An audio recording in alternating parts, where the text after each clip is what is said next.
ప్రభుత్వం వెంటనే చెల్లించాలని, అలాగే ఆశా వర్కర్లకు ఫిక్స్డ్ వేతనము 18,000 నిర్ణయించి అమలు చేయాలని, ఆశా వర్కర్లను ప్రభుత్వ ఉద్యోగులుగా గుర్తించాలని, అట్లనే అనేక రకంగా ప్రభుత్వము సర్వేల సందర్భంగా, ఎలక్షన్ సందర్భంగా, పల్స్ పోలియో సందర్భంగా ఆశా వర్కర్లతో పని చేయించుకున్నటువంటి పెండింగ్ బిల్లులను ప్రభుత్వం వెంటనే విడుదల చేయాలని చెప్పేసి ఈరోజు మెదక్ జిల్లా కమిటీ ఆధ్వర్యంలో, సిఐటి ఆధ్వర్యంలో కలెక్టరేట్ దగ్గర ధర్నా నిర్వహించడం జరుగుతూ ఉంది. మరి ఆశా వర్కర్లు గత 20 సంవత్సరాల నుంచి పనిచేస్తూ ఉన్నారు. పనిచేస్తున్నప్పటికీ కూడా 20 సంవత్సరాల నుంచి వాళ్ళకు ఒక ఫిక్స్డ్ వేతనం అనేది లేదు, జాబ్ చార్టు లేదు. మొత్తము రాష్ట్రంలో, దేశంలో ఉన్న సర్వేలు, ఏ సర్వే వచ్చినా అక్కడ కేంద్ర ప్రభుత్వం కానీ, రాష్ట్ర ప్రభుత్వం కానీ ఏ పని ప్రభుత్వం నుంచి జారీ అయినా అది కింది స్థాయిలో ఆశా వర్కరు చేయాల్సినటువంటి పరిస్థితి ఉంది. మరి పని చేస్తున్నప్పుడు పారితోషికం కాకుండా మరి జీతం ఎందుకు అమలు చేయదు అనేది మేము ప్రభుత్వాన్ని అడుగుతా ఉన్నాం. జాబ్ చార్టులు ఎందుకు ప్రభుత్వం ఇవ్వదు అనేది మేము ప్రభుత్వాన్ని ప్రశ్నిస్తూ ఉన్నాం.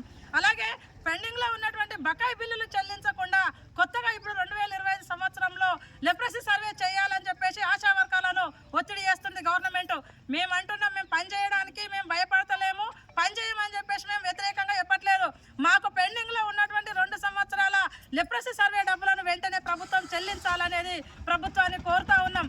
అలాగే ఇలా ఏఎన్సీ అనేది ప్రతి నెల 2 లేదా 5 మంది ఏఎన్సీ టార్గెట్ పెడుతున్నారు. ప్రతి నెల మనమే 2 పిల్లలకు ఆపరేషన్ చేయించుకోవాలని అంటున్నాం. మరి అలాంటప్పుడు ప్రతి నెల కొత్త ఏఎన్సీలు ఎక్కడికి వెళ్ళి వస్తాయో మరి అధికారులు చెప్పాలి. ఈ టార్గెట్ సిస్టాన్ని ప్రభుత్వం ఎత్తివేయాలని అడుగుతా ఉన్నాం. గ్రామాలలో ఏఎన్సీ ఎలిజిబుల్గా ఉన్నటువంటి వాళ్ళని అందరినీ ఆశా వర్కర్ గుర్తించి హాస్పిటల్కు తీసుకెళ్ళి ట్రీట్మెంట్ చేయిస్తుంది. కానీ టార్గెట్ పెట్టడం వల్ల దీంతో చాలా ఇబ్బందులు కూడా ఎదురవుతున్న పరిస్థితి కూడా ఉంది.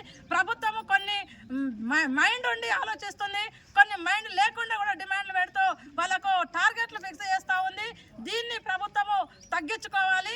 ఆశా వర్కర్లతో పని చేయించుకోవాలని అన్నప్పుడు వాళ్ళకు సరైనటువంటి వేతనం ఇవ్వాలన్న బుద్ధి జ్ఞానం కూడా ప్రభుత్వానికి ఉండాలని చెప్పేసి మేము ప్రభుత్వాన్ని హెచ్చరిస్తా ఉన్నాం.